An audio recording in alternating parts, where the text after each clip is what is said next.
بسم اللہ الرحمن الرحیم۔ میں ہوں آپ کا دوست فہد منان اور آپ دیکھ رہے ہیں میرا یوٹیوب چینل۔ آپ تمام دوستوں سے ریکویسٹ ہے کہ ویڈیو کو سٹارٹ کرنے سے پہلے میرے چینل کو سبسکرائب کر لیں اور بیل آئیکن کو پریس بھی کر لیں۔ اس ویڈیو میں ہم بات کرنے جا رہے ہیں قدرتی جواہرات، انتہائی قیمتی پتھر، خوبصورت اور نایاب چیزوں کے بارے میں، جیسے ڈائمنڈ ہو گیا، ہیرا اور بہت سی جو قیمتی اشیاء ہیں ان کے بارے میں۔ یہ کہاں سے آتی ہیں، کیسے ہوتی ہیں، یہ کیا ہوتا ہے، ان سب کی تصویرات کو دیکھیں گے۔ تو شروع کرتے ہیں اپنی ویڈیو کو۔ زمین کی گہرائی میں پائی جانے والی میگما چٹانوں سے قلمیں بنتی ہیں۔ چٹانوں کو انگلش میں روکس کہتے ہیں اور قلمیں کو کہتے ہیں کرسٹلز۔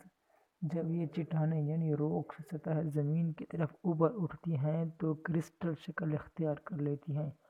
اب بات کرتے ہیں بڑی بڑی کرسٹلز کی۔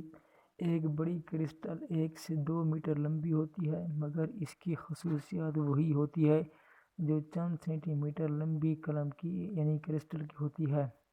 سوان کی 1 میٹر لمبی ایک مکمل کرسٹل 5 سینٹی میٹر لمبی ایک کرسٹل کی نسبت 1 خرب گنا زیادہ نایاب ہے۔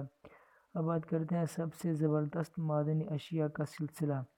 یہ سلسلہ نیشنل ہسٹری میوزیم فرانس سے محفوظ ہے۔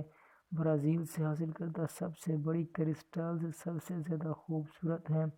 یہاں گھگر کی ایک کھوکھلی چٹان یعنی روکس ہے جس پر کرسٹل کی تہیں ہیں۔ اس کا وزن 2500 کلو گرام ہے۔ پیرس میوزیم میں آنے والے سیاح اسے دیکھ سکتے ہیں۔ یہ برازیل کے ساؤ گبریل نامی مقام سے دریافت ہوئی ہے۔ اس عجائب گھر میں آنے والے 35,000 ٹن وزنی چٹان کا ایک حصہ بھی دیکھ سکتے ہیں۔ اب بات کرتے ہیں برازیل سے حاصل ہونے والی کرسٹلز کی۔ برازیل کی بہت ہی بڑی ڈوس ریور کرسٹل دنیا میں خوبصورت ترین تصور کی جاتی ہیں۔ جن چٹانوں سے یہ لی گئی ہیں وہ 40 سے 50 کروڑ سال پرانی ہیں۔ اب بات کرتے ہیں انتہائی قیمتی جواہرات کی۔ سب سے پہلے جو انتہائی قیمتی جواہرات ہے جو گولڈ ہے وہ ہیرا ہے۔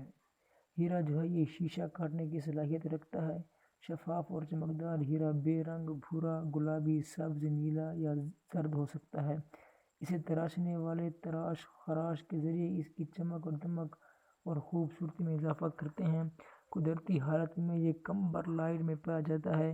یہ ایک روک ہے جو جنوبی افریقہ میں کمبرلے کے مقام پر واقع ہے۔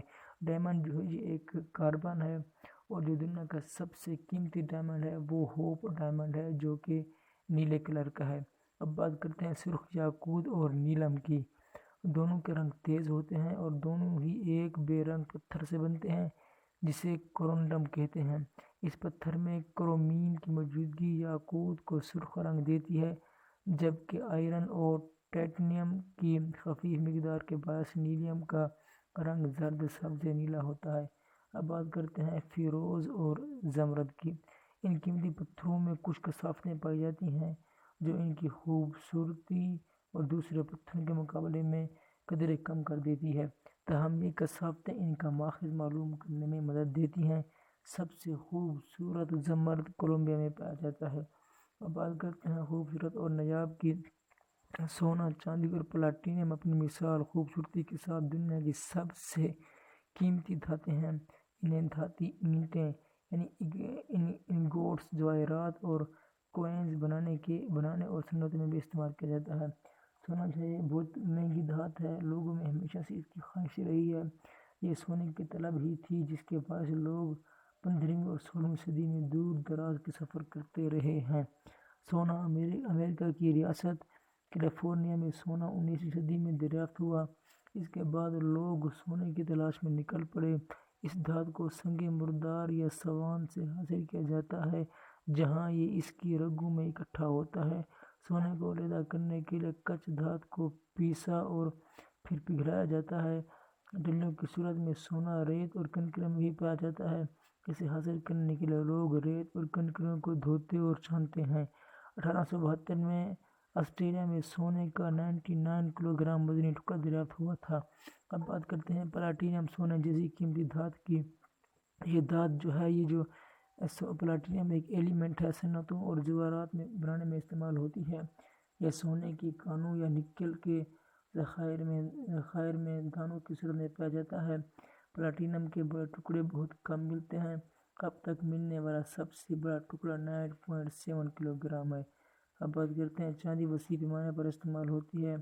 چاندی زیورات بنانے کے لیے بہت عرصے سے استعمال ہو رہی ہے، لیکن آج کل یہ فوٹوگرافی صنعت میں کلورائڈ کی صورت میں زیادہ استعمال ہوتی ہے۔ چاندی تانبے کی کانوں، سیسے اور زنک کے ذخائر سے حاصل ہوتی ہے۔ Thanks for watching.